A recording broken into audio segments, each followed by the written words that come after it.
Good afternoon, welcome to my channel. Class 9 की history की जो लेक्चर सीरीज़ है उसका हमारा नेक्स्ट लेक्चर है। प्रीवियस लेक्चर्स के अंदर हमने सोसाइटीज़ के बारे में डिस्कस कर लिया था कि फ्रांस में जो सोसाइटीज़ थी वो किस तरह से थी। एक बार हम अगर बेसिक देखें तो हमको पता है कि व्हाट वी नो दैट 1789 के अंदर फ्रांस के अंदर रिवॉल्यूशन स्टार्ट हुआ था। ठीक है, फ्रेंच रिवॉल्यूशन 1789 के अंदर स्टार्ट हुआ था। देन हमने पढ़ा था कि जो रिवॉल्यूशन स्टार्ट हुआ था तो उसके बेसिकली जो रीज़न था वो क्या था कि जो लुइस 16 है उसने क्या किया था, टैक्सेस का इंक्रीमेंट कर दिया था। क्या कर दिया था? टैक्सेस को बढ़ा दिया था, इसलिए क्या कहता है लोगों ने प्रोटेस्ट किया था। देन हम आगे उसके डिस्कस करें तो टैक्सेस के बाद क्या हुआ था, बेसिकली टैक्सेस के बाद क्या किया था उसने कि टैक्सेस के बाद बेसिकली क्या हुआ था कि जैसे ही हमें पता था कि सोसाइटी जो थी वो बेसिकली किस तरह से दो बेसिक में डिवाइड थी, एक तो अरिस्टोक्रेसी और एक पीजेंट्री सेक्शंस में डिवाइड थी। अरिस्टोक्रेसी और पीजेंट्री सेक्शन के बाद क्या हुआ, फिर एक ग्रोइंग मिडिल क्लास आई थी जिसके अंदर क्या था, हमने देखा था कि जो मिडिल क्लास थी, ग्रोइंग मिडिल क्लास एक जगह थी जिसके अंदर क्या थे, बेसिकली एजुकेटेड लोग थे। कौन थे? एजुकेटेड लोग। सिमिलरली इसके साथ साथ हमने ये भी देखा था कि जो नोबलिटी, ठीक है, नोबलिटी, क्लर्जी, ठीक है, ये थे जिनको क्या था, बाय बर्थ प्रिविलेजेस मिले हुए थे। तो ये हम सब प्रीवियस लेक्चर्स में डिस्कस कर चुके हैं। अब उसके बाद क्या था कि हमने एक और टॉपिक पढ़ा था कि किस तरह से फ्रांस के अंदर रिवॉल्यूशन स्टार्ट तो हो गया। अब उसके बाद क्या हुआ कि जैसे ही लुइस 16 ने क्या टैक्सेस को इंक्रीमेंट करने की सोची तो उसने क्या किया था, एक मीटिंग बुलाई। कहाँ बुलाई थी? अपने पैलेस के अंदर, वर्सलाइसिस पैलेस के अंदर। वर्सलाइसिस जो उसका पैलेस था उसके अंदर क्या हुआ, उसने एक मीटिंग बुलाई। उस मीटिंग में क्या किया था उसने, जितने भी 3 स्टेट्स ऑफ सोसाइटी की जो 3 स्टेट्स थी, ठीक है, जो जितनी भी 3 स्टेट्स थी उनसे मेंबर्स बुलाए थे। जो फर्स्ट स्टेट थी उससे कितने मेंबर गए थे? 300। सेकंड स्टेट से कितने गए थे? 300। और जो थर्ड स्टेट से उससे कितने गए थे? 600 मेंबर्स। तो इस तरह से मेंबर्स गए थे। और क्या बोला था उसने कि हर स्टेट का एक सिंगल वोट काउंट होगा। ठीक है, each state 1 vote, second state 1 vote और थर्ड स्टेट भी 1 वोट। लेकिन क्या हुआ कि जो थर्ड स्टेट वाले हैं उन्होंने इस चीज़ को नहीं माना। क्यों नहीं माना? क्योंकि इनके 300 मेंबर पे कितना वोट काउंट होगा? 1 वोट। ठीक है, सेकंड स्टेट के 300 मेंबर पे कितना वोट काउंट हो रहा है? 1 वोट। जबकि जबकि जो थर्ड स्टेट है इनके 600 मेंबर पे, 600 मेंबर पे कितना वोट काउंट हो रहा था? 1 वोट। तो उन्हें लगा कि ये सिस्टम जो है ये क्या है, राइट टू वोट नहीं है। क्यों? बाकी सब पे तो 50%, आप एक तरीके से 600 पर 1 वोट काउंट कर रहे हो थर्ड स्टेट का, तो ये क्या है, 50% ही हुआ एक तरीके से। तो ये क्या है कि राइट टू वोट नहीं है, राइट टू वोट नहीं है। तो इस चीज़ को इन्होंने क्या करा, अबॉलिश किया और लोग इन्होंने क्या कर दिया, उस मीटिंग को बायकॉट कर दिया। अच्छा, इसके साथ साथ हमने ये भी देखा था कि फीमेल्स को, कुछ मैंस को और चिल्ड्रंस को क्या करता, वर्सलाइज पैलेस के अंदर एंट्री नहीं की गई थी। तो वो गेट के बाहर ही खड़े थे और उन्होंने क्या करता, अपने कुछ लेटर्स इन जो भी स्टेट्स के रिप्रेजेंटेटिव गए थे इनके साथ भेजे थे। ठीक है, देन जैसे इन्होंने बायकॉट किया तो इन्होंने क्या किया था, एक वहीं पर वर्सलाइज पैलेस के अंदर एक टेनिस कोर्ट था। ठीक है, उस टेनिस कोर्ट के अंदर ये लोग क्या हुए थे, कलेक्ट हो गए थे और वहाँ पर क्या किया था इन्होंने, एक ओथ ली थी। क्या? कि जब तक हमें एक तरीके से हमारे कॉन्स्टिट्यूशन राइट्स को नहीं माना जाएगा तब तक हम यहाँ से नहीं हिलेंगे। अब बेसिकली क्या हुआ कि इन्होंने बोला क्या, किंग को, कि किंग ने बोला था कि भाई हम टैक्सेस को इंक्रीमेंट करें लुई 16 ने। तो इन्होंने बोला कि टैक्सेस तो बाद में देखी जाएगी, पहले तुम हमारी ये डिमांड्स पूरी करो। क्या क्या डिमांड्स थी? इन्होंने खुद की अपनी एक नेशनल असेंबली बना ली वहाँ पर। ठीक है, ये इन्होंने क्या, कॉन्स्टिट्यूशन लिखना स्टार्ट किया, कॉन्स्टिट्यूशन लिखना इन्होंने स्टार्ट कर दिया, जिसके अंदर इन्होंने क्या करा, राइट्स, फंडामेंटल राइट्स के बारे में इन्होंने डिमांड करी। ठीक है, और कॉन्स्टिट्यूशन असेंबली की डिमांड करी। और ये बोला कि जो मोनार्की सिस्टम है ना इसको हटाओ। और प्लस हटाने का नहीं मतलब क्या है, उसमें पावर को कंस्ट्रक्ट कर दिया, किसके अंदर, कॉन्स्टिट्यूशन इस तरह से बनाया कि जो मोनार्की है यानी लुई 16 जो है उसकी पावर्स को कर दिया इन्होंने, रेस्ट्रिक्टेड कर दिया, मतलब कुछ लिमिटेड पावर्स ही उसको दी गई।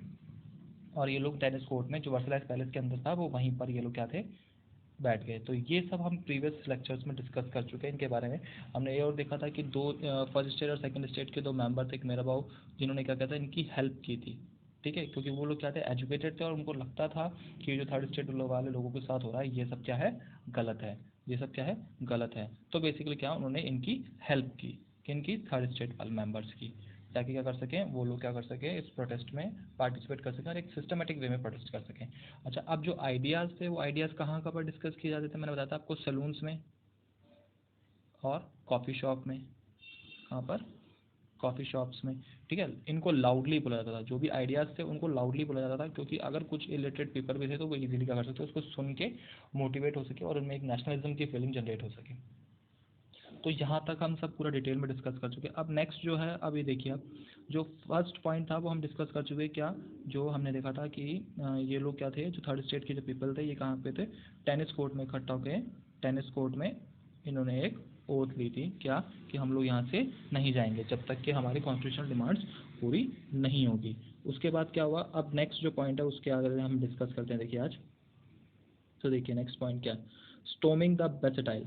मैंने आपको बताया था बेसेटाइल एक क्या है, एक फोर्ट था।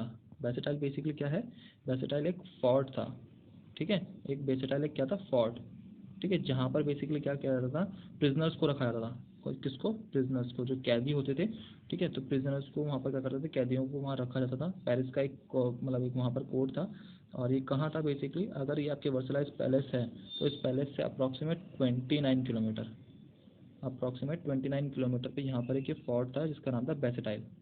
क्या नाम था, बेसेटाइल, ये ध्यान रखना है। बेसेटाइल एक फोर्ट था जहाँ पर क्या था, एक तरीके से प्रिजन था, जहाँ पे चोर इन सबको रखा जाता था, जितने भी क्रिमिनल्स थे उनको रखा जाता था, एक फोर्ट की तरह बनाया हुआ था ये। और बेसेटाइल एक पैलेस था जहाँ पर क्या हो रही थी, मीटिंग हो रही थी। चलिए तो देखिए, अब सेकंड पॉइंट में हमने फर्स्ट पॉइंट तो हमने पढ़ लिया क्या, द टाइनिस ओथ। अब सेकंड पॉइंट क्या है कि जब ये टैक्सेस की इंक्रीमेंट करने की बात उठी तो बेसिकली उस टाइम पे क्या था कि वेदर जो था, एनवायरनमेंट जो था, वेदर वहाँ पर बहुत ज़्यादा मतलब अच्छा नहीं था, बहुत ख़राब वेदर था, जिससे एग्रीकल्चर अच्छे से ग्रो नहीं हो पाया, और लोग प्रोटेस्ट कर रहे थे, तो इकोनॉमी वैसे ही डाउन हो चुकी थी। और जो लुइस 16 था उसके ऊपर पहले ही बहुत ज़्यादा लोन था, वर्सलाइज पैलेस को मेंटेन करने का चार्ज था, और प्लस गवर्नमेंट जो भी उसके एम्प्लॉयज़ थे उनको सैलरी भी देते, तो इस वजह से क्या आ रहा था कि उनका इकोनॉमी लेवल बहुत ज़्यादा ख़राब हो चुका था। तो देखो बेसिकली क्या हुआ फिर, ऑन मॉर्निंग जुलाई 1479, वही हम वहीं बात कर रहे हैं कहाँ पर, 1789 के अंदर ही, क्योंकि 1789 के अंदर ही प्रोटेस्ट चल रहा था। और प्रोटेस्ट मैंने पहले बता चुका हूँ कि किस तरह से प्रोटेस्ट हो रहा था। मैंने स्टार्टिंग जब इस हिस्ट्री की जो लेक्चर सीरीज स्टार्ट की था, मैंने आपको बताया था कि बेसिटाइल पैलेस पे इन लोगों ने अटैक करके क्या किया था, ये लोग इतने ज़्यादा खिलाफ हो गए थे कि इन्होंने बेसिटाइल पैलेस के अटैक करके बेसिटाइल पैलेस को तोड़ के और ना उसके स्टोन्स को वो मार्केट में सेल कर दिया था। ये हमने स्टार्टिंग में देखा था। तो अब हम बेसिकली उस स्टोरी पे आ रहे हैं। धीरे धीरे हमने सोसाइटी देख ली फ्रांस के अंदर क्या थी, क्या रीज़न था प्रोटेस्ट का, रिवॉल्यूशन का क्या रीज़न था, और किस किस लोगों ने पार्टिसिपेट किया, कैसे कैसे पार्टिसिपेट किया, ये सब कंप्लीट करके अब हम जो हमारी स्टार्टिंग की थी ना, हमने वहाँ पर पहुँच चुके हैं अब। तो आप देखिए, आप यहाँ लिखा है स्टॉर्मिंग ऑफ बेसिटाइल, तो बेसिटाइल पैलेस को क्या करा, तोड़ दिया गया। स्टॉर्मिंग ऑफ बेसिटाइल पैलेस को तोड़ा गया, कब तोड़ा गया, on the morning of July 14 1789। City of Paris was in state of alarm, ठीक है, जब पेरिस की सिटी जो थी, ठीक है, वो क्या थी, एक तरीके से अलार्म था वहाँ पर। अलार्म का मतलब ये क्या है कि वहाँ पर इंस्ट्रक्शंस दिए हुए थे, किसने, लुइस 16 ने अपने आर्मी को, क्या, severe winter had meant a bad harvest. मैंने आपको बताया कि बैड हार्वेस्ट था, तो इस वजह से क्या हुआ कि इकोनॉमी इतनी अच्छी नहीं थी, क्योंकि बाकी चीज़ों के प्राइसेस बढ़ चुके थे। मैंने आपको स्टार्टिंग में जब चैप्टर का स्टार्ट किया था तो मैंने बताया था कि ब्रेड के प्राइसेस बढ़ गए थे। तो ब्रेड के प्राइसेस बढ़ने से वहाँ फ्रांस में इतना इंपैक्ट क्यों पड़ा, क्योंकि उनका वो बेसिक फूड है, उनकी प्राइमरी फूड क्या है, ब्रेड। जैसे कि हमारा यहाँ पर राजस्थान में प्राइमरी फूड क्या है, हमारा वीट, ठीक है। अगर हम यूपी बिहार की तरफ चल जाए तो वहाँ पर बेसिकली प्राइमरी फूड क्या है, वहाँ पर rice.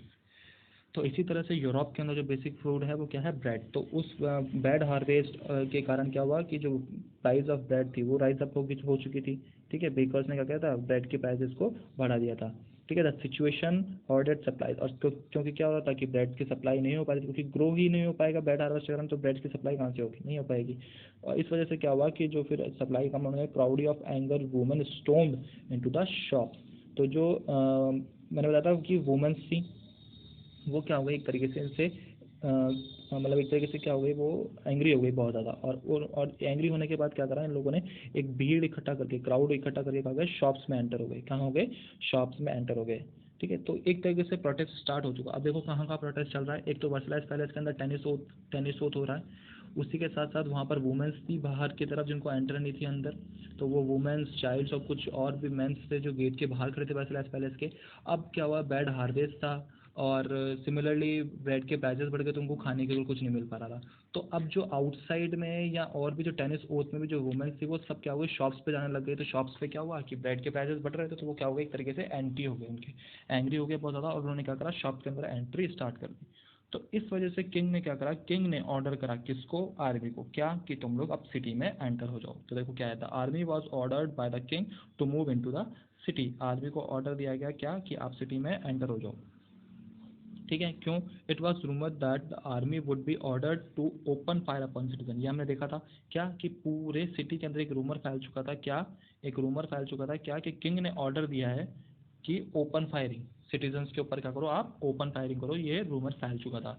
Thousand of person gathered and decided to from people's militia, मैंने आपको बताया था स्टार्टिंग के अंदर कि बहुत सारे लोग इकट्ठे हुए थे और उन्होंने क्या करा था, एक मीटिंग करके एक अपनी एक आर्मी बना ली थी, यानी एक तरीके से अपना एक ग्रुप बना लिया था, जिस ग्रुप का नाम क्या था, पीपल्स मिलिटिया। क्या नाम था? People's militia. जैसा ये प्रोटेस्ट चल रहा था तो इस प्रोटेस्ट को देखते हुए क्या करा, उन लोगों ने अपनी एक आर्मी बना ली जिसका नाम क्या रखा उन्होंने, पीपल्स मिलिटिया।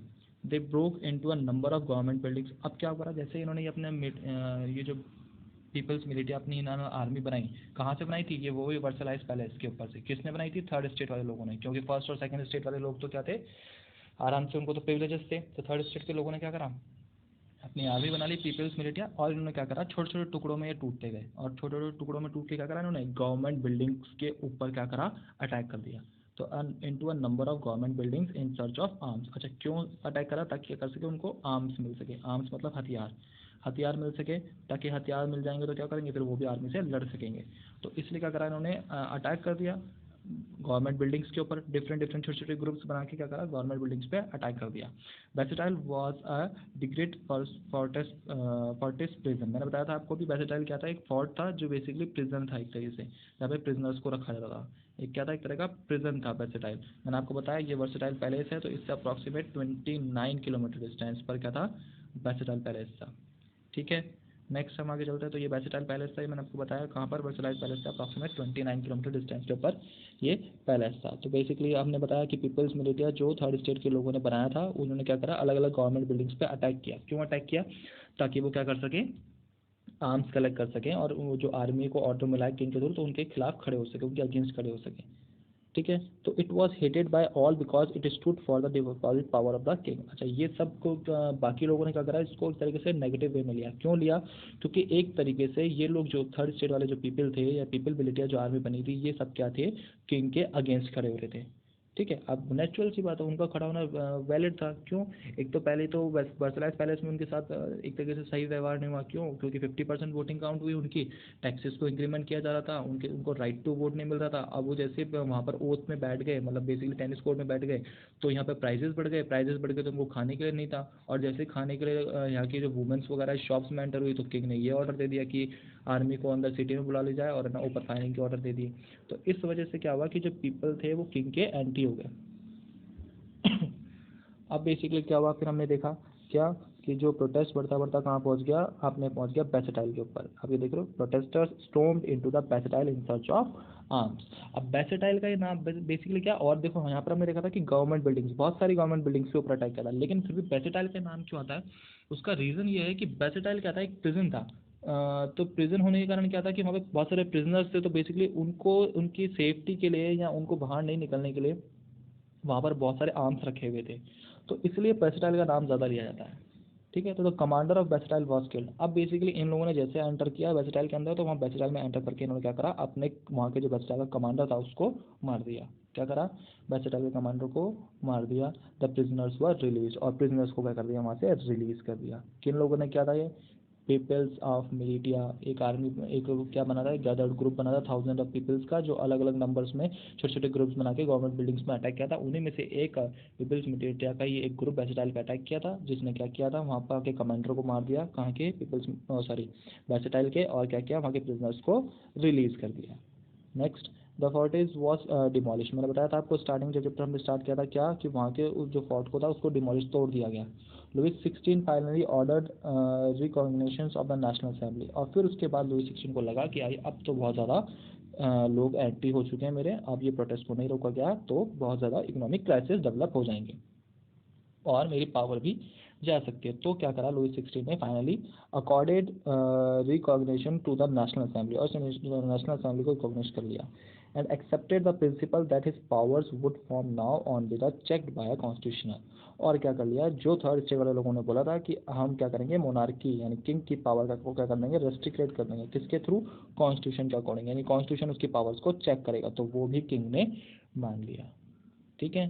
तो जो प्रोटेस्ट स्टार्ट हुआ वो अब हमें समझ में आ रहा होगा कि कैसे प्रोटेस्ट स्टार्ट हुआ। तीनों स्टेट्स के रिप्रेजेंटेटिव वहाँ पर कलेक्ट हुए। थर्ड स्टेट के पीपल ने क्या कर दिया, बायकॉट कर दिया मीटिंग से, क्योंकि उनको राइट टू वोट का अलाउेशन नहीं था।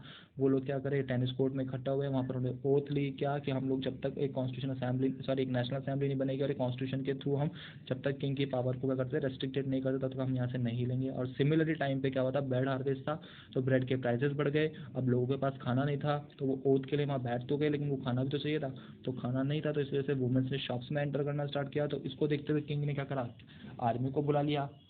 और आर्मी जैसे ही एंटर हुई तो पीपल और अगेंस्ट हो गए, और उन्होंने क्या करा, अपनी एक थाउजेंड्स ऑफ पीपल ने अपनी पीपल ऑफ मिलिटिया बना ली। और पीपल ऑफ मिलिटिया को बना के क्या करा उन लोगों ने, डिफरेंट डिफरेंट गवर्नमेंट बिल्डिंग्स पे अटैक करना स्टार्ट कर दिया। और जैसे गवर्नमेंट बिल्डिंग्स पर अटैक किया तो एक बेसिकली एक बिल्डिंग थी बेसेटाइल, मैंने बताया फोर्ट था, तो वहाँ पर उन्होंने अटैक करा। और वहाँ से क्या करा, वहाँ के एक बेसेटाइल के जो कमांडर था उसको मार दिया, और जितने भी प्रिजनर्स थे उनको क्या कर दिया, वहाँ से रिलीज कर दिया। ठीक है, तो अब यहाँ पर हो सकता है आपको समझ में आ गया। अब जैसे ये सब हुआ तो उसके बाद लुई 16 को लगा कि अब तो मुझे नेशनल असेंबली को मानना ही पड़ेगा, तो उसने नेशनल असेंबली को मान लिया। और प्रिंस और जो पावर्स थी जो उसकी रेस्ट्रिक्ट की गई थी कॉन्स्टिट्यूशन के अकॉर्डिंग, उसको भी उसने एक्सेप्ट कर लिया।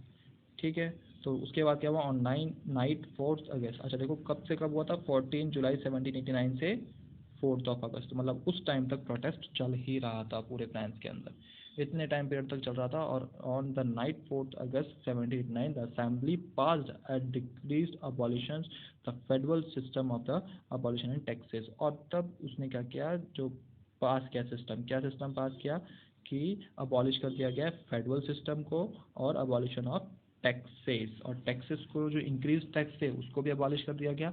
और जो फेडरल सिस्टम था, फेडरल सिस्टम हम प्रीवियस लेक्चर्स में देख चुके हैं तो उसको भी क्या कर दिया, अबॉलिश कर दिया गया। एक तरीके से दोनों सिस्टम्स को अबॉलिश कर दिया गया। नेशनल असेंबली आ गई और कॉन्स्टिट्यूशन आ चुका था, और जो मोनार्की था लुई 16 उसकी पावर को क्या कर दिया गया था, रेस्ट्रिक्ट कर दिया गया था।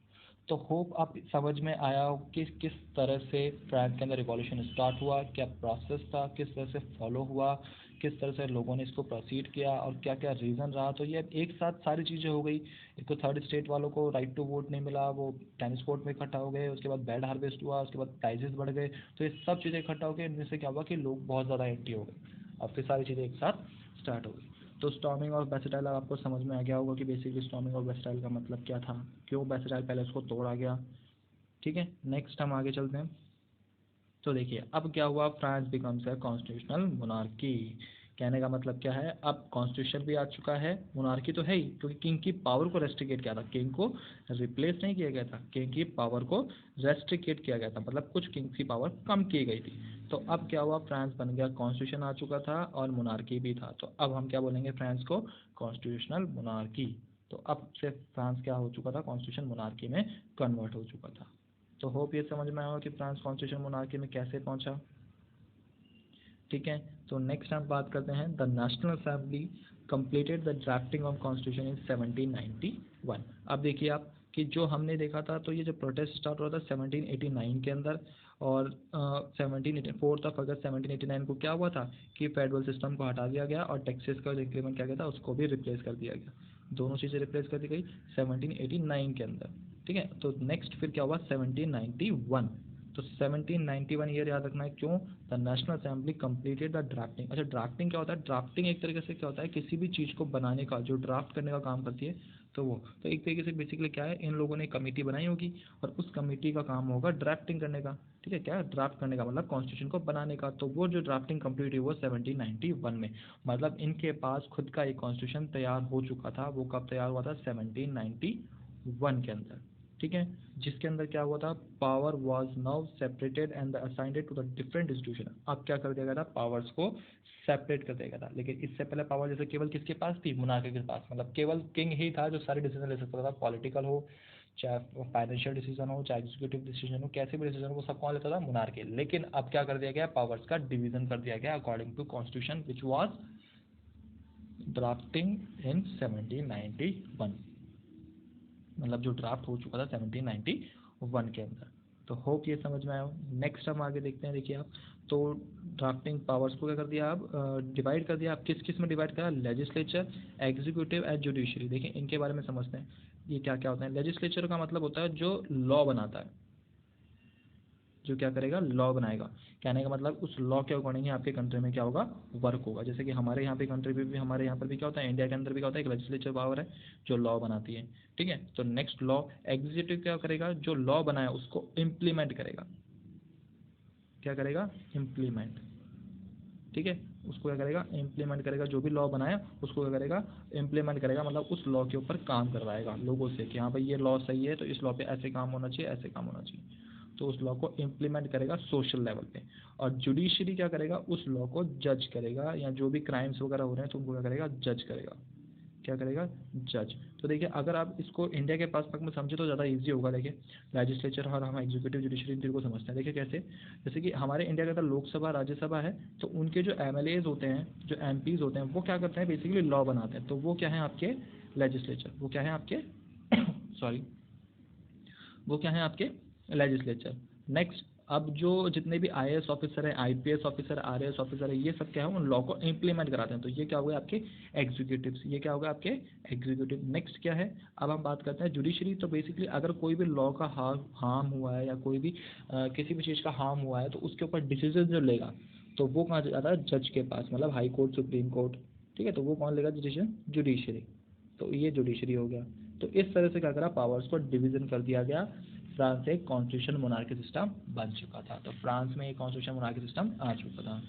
Next, the constitution of 1791 vested the power of make of law in national assembly which was indirectly elected. तो जो कॉन्स्टिट्यूशन बना 1791 के अंदर, the power to make the laws in the national assembly, उसके उसने क्या बोला कि जो पावर है नेशनल असेंबली के पास है लॉ बनाने की, विच वॉज इनडायरेक्टली इलेक्टेड। और जिस नेशनल असेंबली को क्या करेगा, इनडायरेक्टली इलेक्ट होगा, मतलब वो डायरेक्टली इलेक्टेड नहीं होगा, वो इनडायरेक्टली इलेक्ट की जाएगी, ठीक है, इनडायरेक्टली ली जाएगी नेशनल असेंबली। और उसी के अंदर क्या करेगा, बेसिकली उसी नेशनल असेंबली के अंदर लॉज को बनाया जाएगा।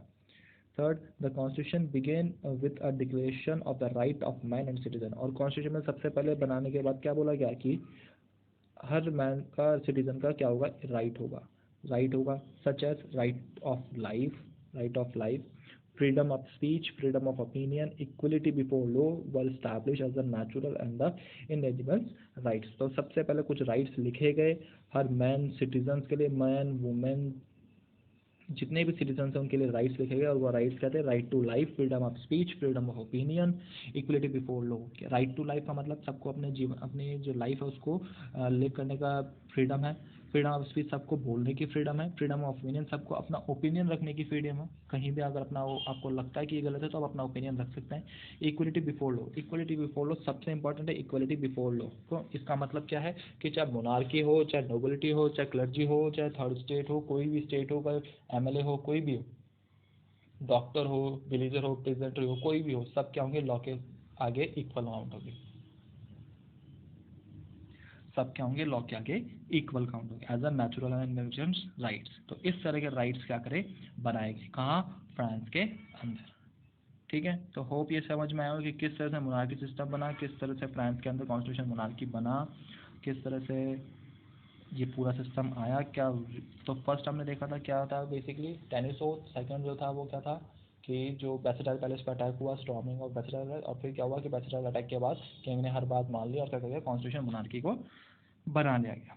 नेक्स्ट क्या है, the declaration of the rights of man and citizen. अब उस जो 1791 के अंदर जो कॉन्स्टिट्यूशन बना उसके अंदर जो राइट्स बनाए गए वो राइट्स क्या क्या है, तो ये राइट्स हम देख लेते हैं एक बार। तो देखिए राइट्स क्या है, man are born and remain free of equal in rights, ठीक है। मैन आर बॉर्न, जो भी मैन, जो भी जितने भी पीपल हैं वो सब क्या है, इक्वल इन राइट्स, राइट्स के अंदर सब इक्वल हैं। नेक्स्ट क्या है, the aim of every political association in the presentation of the natural and the inalienable rights of a man, these are liberty, property, security, resistance of operation. कहने का मतलब क्या है कि जितने भी पॉलिटिकल एसोसिएशन हैं उनके पास राइट होगा प्रिजर्व करने का, किसका, नेचुरल राइट्स का, जो भी राइट्स मिले हुए हैं। और वो जितना भी काम करेंगे वो लिबर्टी की तरह से काम करेंगे, मतलब लिबरल होकर काम करेंगे, फ्री होकर काम करेंगे। और सबकी सिक्योरिटी, प्रॉपर्टी और जितना भी होगा उनका सिक्योरिटी, सबका काम होगा, पॉलिटिकल एसोसिएशन का काम होगा। थर्ड क्या है, the source of all sovereignty resides in the nation, no group or individual may exercise authority that does not come from the people.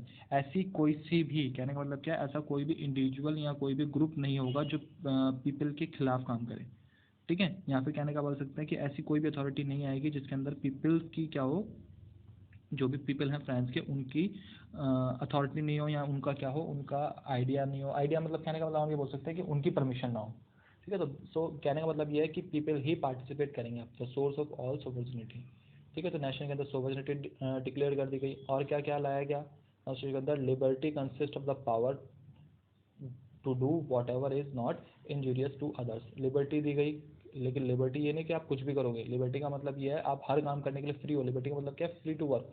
लेकिन ऐसा वर्क आप नहीं कर सकते जो इंजीनियस हो। कहने का मतलब क्या है? जो दूसरों को हार्म करे। आप ऐसा वर्क नहीं कर सकते जो दूसरों को क्या करे? हार्म करे। अच्छा, ये बेसिकली जो 10 पॉइंट्स हैं ये आपको डायरेक्ट याद रखने हैं। क्यों? क्योंकि कॉन्स्टिट्यूशन में डिक्लेरेशन किए गए थे राइट्स के, सिटीजन्स के, मैंस के लिए, तो वो आपको डायरेक्ट याद रखने हैं। नेक्स्ट फिफ्थ क्या है? The law has the right to forbid only actions that are injurious to society, ठीक है। केवल उन्हीं एक्शंस को फॉरबिड किया जा सकता है जो इंजीरियस होंगे सोसाइटी के लिए।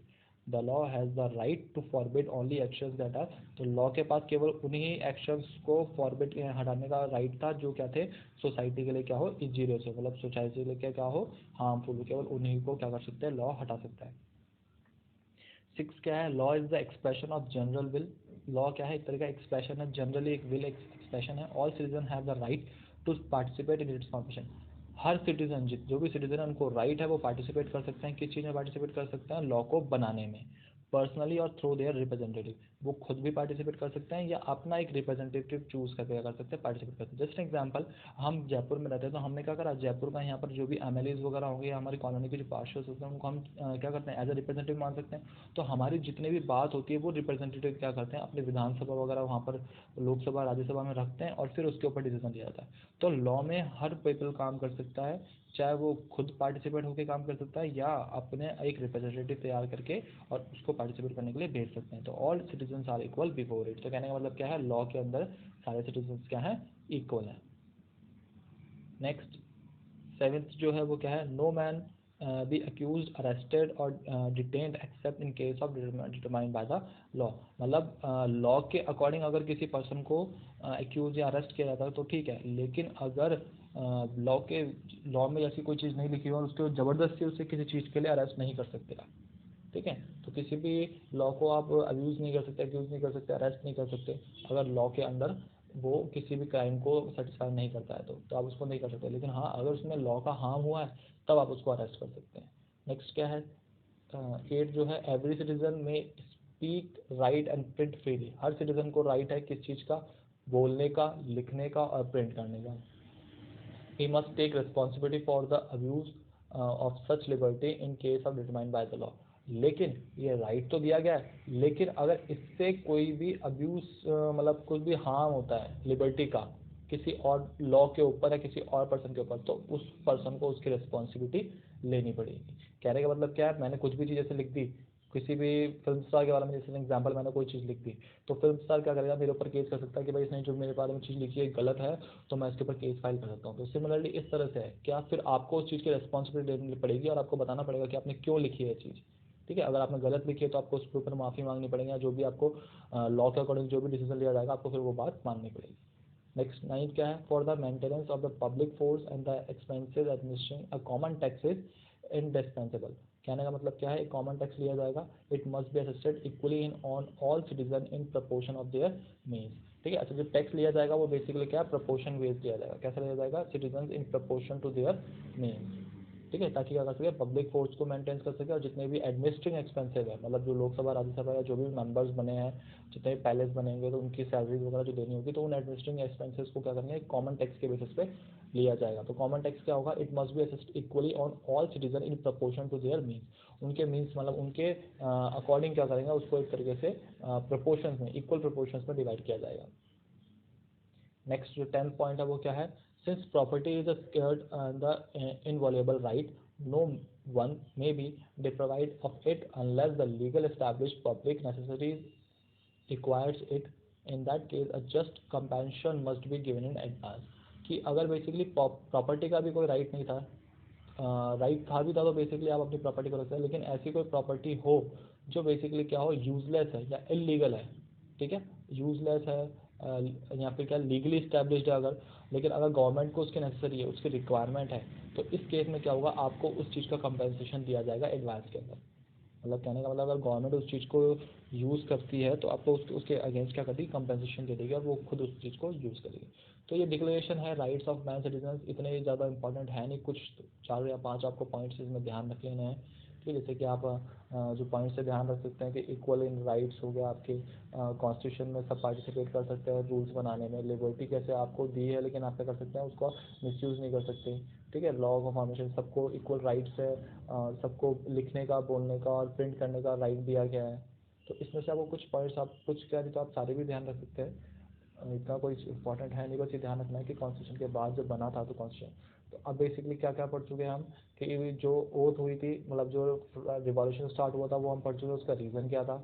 उसके बाद सब टेनिस कोर्ट में इकट्ठा हुए थे, कौन से थर्ड स्टेट वाले, क्योंकि उनके क्या था, राइट नहीं था उनको वोट का। उसके बाद क्या हुआ, धीरे धीरे प्राइजेस वाइजेस बढ़ गए थे किसके, ब्रेड के, तो जो फीमेल्स थी वो शॉप्स में क्राउड क्या हुआ, एक पीस कलेक्ट हो गया, किंग ने आर्मी को ऑर्डर दे दिया, तो इस वजह से क्या हुआ, जो पीपल एंट्री होकर क्या करा, बैसेटाइल पे अटैक करके बैसेटाइल के जो कमांडर था उसको मार दिया, वहाँ पे जो प्रिजनर्स थे उनको रिलीज़ कर दिया। फिर किंग ने देखा कि बहुत ज़्यादा कंडीशन ख़राब हो चुकी है, तो किंग ने क्या करा, इस चीज़ को एक्सेप्ट कर लिया और अपनी पावर्स को अकॉर्डिंग टू कॉन्स्टिट्यूशन रेस्ट्रिक्ट कर लिया कि ठीक है, जो भी आपने कॉन्स्टिट्यूशन बनाया मैं उस अकॉर्डिंग अपनी पावर्स को रेस्ट्रिक्ट कर लेता हूँ और कम कर लेता हूँ। और 4 अगस्त 1789 को असेंबली ने पास कर दिया, फ्यूडल सिस्टम को हटा दिया और टैक्सेस को हटा दिया। नेक्स्ट क्या था कि फ्रांस अब एक कॉन्स्टिट्यूशन मोनार्की बन चुका है, 1791 के अंदर कॉन्स्टिट्यूशन बन चुका था। उसके अंदर क्या करा गया, नेशनल असेंबली बनाई गई और रूल्स और जो पावर्स थी उनका डिवीजन कर दिया 3 में, लेजिस्लेचर, एग्जीक्यूटिव, जुडिशरी। लेजिस्लेचर जो रूल बनाएंगे, एग्जीक्यूटिव जो उस रूल को इम्प्लीमेंट कराएंगे सोशल लेवल के ऊपर, और जुडिशरी जो जज करते हैं। ठीक है, तो इस तरह से राइट्स बनाए गए और फिर उसके बाद क्या हुआ कि कुछ डिक्लेरेशन किए गए किसके, राइट्स ऑफ मैन और सिटीजन। ठीक है, जितने भी मैन हैं, जितने भी सिटीजन हैं, उनके लिए कुछ राइट्स बनाए गए जिनका डिक्लेरेशन किया गया।